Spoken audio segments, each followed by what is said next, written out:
தன்னிலை விளக்கம், self explanation. இந்த வார்த்தையை கேட்டாலே சில பேர் என்னமோ இது மோசமான வார்த்தை மாதிரி, நான் ஏன் கொடுக்கணும், தன்னிலை விளக்கம் கொடுக்க வேண்டிய அவசியம் எனக்கு இல்லை, அப்படி ஒரு தேவை எனக்கு இல்லை, அல்லது அப்படி கொடுப்பது சரியாக இருக்காது, இந்த மாதிரியான பல வகையான அலங்கார வார்த்தைகளில் நம்மை நாமே வெளிப்படுத்திக்கிட்டு இருக்கோம். சில சாமியார்களும் நம்மளோட இந்த ஈகோவுக்கு தூபம் போட்டுட்ருக்காங்க. நான் எல்லா இடத்துலையும் தன்னிலை விளக்கம் கொடுக்கணும் அப்படிங்கிறத இந்த காணொளியில் வலியுறுத்த போகிறதே இல்லை. ஆனால் நம்மளோட வாழ்வியல் 2 வேறு கூறுகளை உள்ளடக்கியது. ஒன்று அகத்திணை, இன்னொன்று புறத்திணை. இந்த புறத்திணையில் நம்ம இந்த தன்னிலை விளக்கம் பற்றி என்ன செய்யலாம் அப்படின்னும் பார்க்கணும். அகத்திணை களங்களில் இந்த தன்னிலை விளக்கம் எப்பெல்லாம் தேவைப்படுது அப்படிங்கிறதையும் பார்க்கணும்.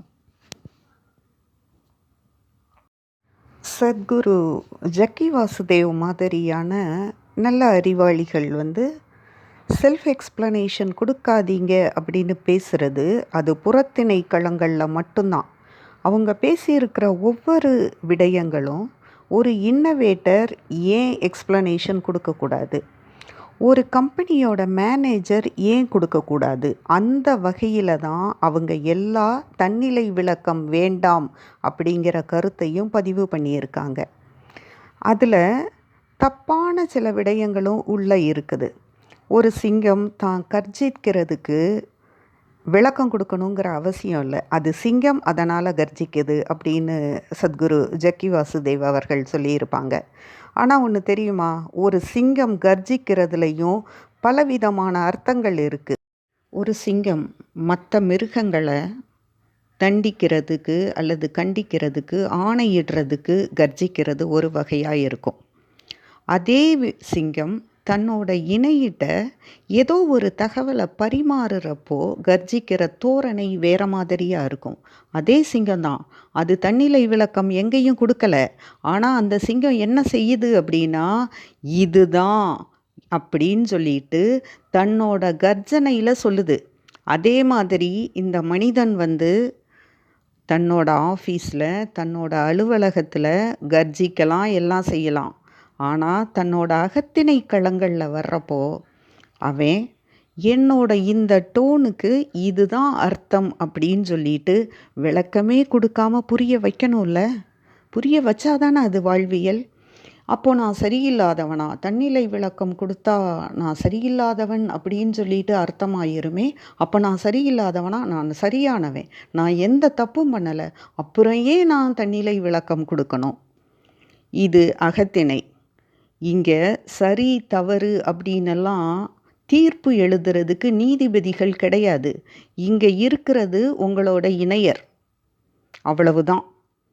உங்கள் கூட பயணிக்கணும் அப்படின்னு நினைக்கிற உறவு. அந்த உறவுக்கு தேவை சரி தவறு கிடையாது, பிடிக்குதா பிடிக்கலையா அப்படிங்கிறது மட்டும்தான். எது எனக்கு விருப்பம் கொடுக்கு, எது எனக்கு வெறுப்பு கொடுக்குது அப்படின்னு அவங்க சொல்கிறப்போ அதை காது கொடுத்து கேட்கணும். அதுதான் நீதி, அதுதான் நியதி. அப்போதான் அங்கே புரிதல் அப்படின்னு ஒன்று இருக்கும். அப்போ நான் விளக்கம் கொடுத்தாதான் என்னை பற்றி புரிஞ்சுக்க முடியுமா? அப்போ இவ்வளவு நாள் எனக்கு புரிதல் இல்லையா? வாழ்க்கையே புரிதலும் பகிர்தலுமாக தானே ஓடிக்கிட்டு இருக்குது. ஆமாம், வாழ்க்கையே புரிதலும் பகிர்தலுமாக தான் ஓடிக்கிட்டு இருக்குது. ஆனால் விளக்கம் கூற வேண்டிய கட்டாயத்துக்கு ஒரு சூழ்நிலையை அங்கே உருவாக்கியது எல்லாரோட தப்புந்தான். அப்போது அந்த சூழ்நிலையிலிருந்து மீண்டு வர்றதுக்கு கண்டிப்பாக தேவை ஒரு விளக்கம். அந்த விளக்கம் சரி தப்புன்னு முடிவு பண்ணுறதுக்கு இல்லை, உனக்கு இது பிடிக்கலையா அப்படின்னு காது கொடுத்து கேட்குறதுக்கு. ஆமாம், எனக்கு பிடிக்கலை அப்படின்னு சொல்கிறதுக்கு ஒரு வெளி வேணும், அதுக்கு ஒரு ஸ்பேஸ் வேணும். அந்த வெளியை இல்லை உனக்கு பிடிக்காததை நான் செய்யலை, செய்யவும் மாட்டேன் அப்படிங்கிற வார்த்தைகளால் நிரப்புறப்போ அங்கே உருவாகிற அந்த எம்பத்தி அப்படின்னு ஒன்று இருக்கு இல்லையா, அந்த கரிசனம் தான் வாழ்க்கையை அழகாக்கும். இங்கே தனி மனிதர்களோட பொது புத்தியில் ஒன்று தவறாகவே உள்ளே திணிக்கப்பட்டு இருக்கு. அது என்னன்னா, தன்னிலை விளக்கம் கொடுக்கறது தப்பு, அதுவும் அகத்திணையிலையும் தப்பு அப்படிங்கிறது. அகத்திணை அப்படிங்கிறது இந்த ஸ்கேல் எடுத்து அளவெடுத்து அளந்து வச்சு நான் தன்னிலை விளக்கம் கொடுத்தா எனக்கு புரிதலே இல்லையா, எனக்கான புரிதல் உன்கிட்ட இல்லை அப்படின்னா நீ என்ன என் மேலே பாசமாக இருக்க அப்படின்னு கேட்குறது கிடையாது. ஒரு புத்தகம் men are from Mars, women are from Venus அப்படின்னு சொல்லிட்டு, பெண்கள் சுக்கிரனிலிருந்து வந்தவர்கள் அப்படின்னு சொல்லி, அதில் ஒரு இடத்துல சொல்லியிருப்பாங்க, பெண் அப்படிங்கிறவ இந்த உறவு நிலைகளில் உறவுகளோட பரிமாணங்களில் வர்றப்போ அவள் மிகவும் எதிர்பார்க்குற விடயம் என்ன அப்படின்னா, மற்றவங்களுக்கும் நமக்கும் என்ன வேறுபாடு, நம்ம இந்த உறவில் இருக்கிறப்போ எந்த வகையில் நமக்கான முக்கியத்துவம் இங்கே கொடுக்கப்படுது. அப்போ முக்கியத்துவம் அப்படிங்கிற ஒன்று வேணும் அப்படின்னா, அந்த முக்கியத்துவம் அப்படிங்கிறது காட்டப்படணும் அப்படின்னா, அங்கே முதல்ல தேவைப்படுறது என்ன அப்படின்னா, எந்த வகையில் நீ மற்றவர்களிடமிருந்து வேறுபட்டு எனக்கு மிக நெருக்கமாக இருக்கிறாய் அப்படின்னு சொல்கிறது. அதை சொல்கிறதுக்கு என்ன வேணும்? விளக்கம் வேணும், தன்னிலை விளக்கம் வேணும், அது அவசியமாகிறது. இந்த முக்கியத்துவம் அப்படிங்கிறது ஒரு உறவில் நெருக்கமாக இருக்க விளைகின்ற ஒரு பெண்ணுக்கு எது தெரியுமா? அவளுக்கான இடம், அவளுக்கான நேரம், அவளுக்கான தனித்துவம் அங்கே வேணும் அப்படின்னு அந்த பெண் எதிர்பார்க்கிறது. அந்த பெண் உணர்ச்சி பூர்வமானவளா அல்லது உணர்வு பூர்வமானவளா இருந்தா அப்படின்னா, அங்கே இன்னும் கொஞ்சம் தனித்துவம் தனக்கு வேணும் அப்படிங்கிறதுல அவள் ஆணித்தரமாக இருக்கிறா அப்படின்னு அர்த்தம். இதில் இன்னும் சிலது சொல்லலாம். யார் வேணாலும் வரலாம், யார் வேணாலும் போகலாம், எல்லாரும் எனக்கு ஒன்று தான் அப்படின்னு ஒரு ஆண் சிந்திக்கிறப்போ அந்த பெண் தன்னைத்தானே சந்தேகப்பட ஆரம்பிக்கிறா. அப்போ நம்ம சரியா இல்லையோ, நம்ம சரியான விகிதத்தில் தேவையான அன்பை கொடுக்கலையா அல்லது சரியான விகிதத்திலான அன்பு நமக்கு கிடைக்கலையா அப்படின்னு அவள் தன்னோட அன்பையோ தனக்கு கிடைக்கக்கூடிய அன்பையோ சந்தேகிக்கிறாள். இதுதான் பிரச்சனையாக உருவாகுது. எவ்வளவு பிரச்சனை அங்கே வந்தாலும் ஒரு பெண் தன்னை முழுமையாக வெளிப்படுத்திக்கிறதுல சில தயக்கம் இருந்துக்கிட்டே இருக்குது. நம்ம இவ்வளவு அப்ரப்டாக வெளிப்படையாக பேசினா என்ன மாதிரியான புரிதல் இருக்கும் அப்படிங்கிறது அந்த பெண்ணுக்கு உள்ளேயே அடிக்கடி உலாவிக் கொண்டு இருக்கிற ஒரு வினாவாக இருக்கும். ரெண்டாவது, அந்த பெண் தன்னை முழுமையாக வெளிப்படுத்தலைன்னா கூட நம்மளை புரியாதா, இதை சொல்லி சொல்லி தான் புரிய வைக்கணுமா அப்படிங்கிற இத்தனை கேள்விகளுக்குள்ள அவளே சிக்கிட்டு அவள் வெளியில் வர முடியாமல் ஆனால் விலகி நின்றுக்கிட்டு மௌனம் மட்டுமே அவளுக்கு துணையாக வச்சுக்கிட்டு இருக்கா. அது அந்த உறவுக்கும் நல்லதில்லை, அவளுக்கும் நல்லதில்லை.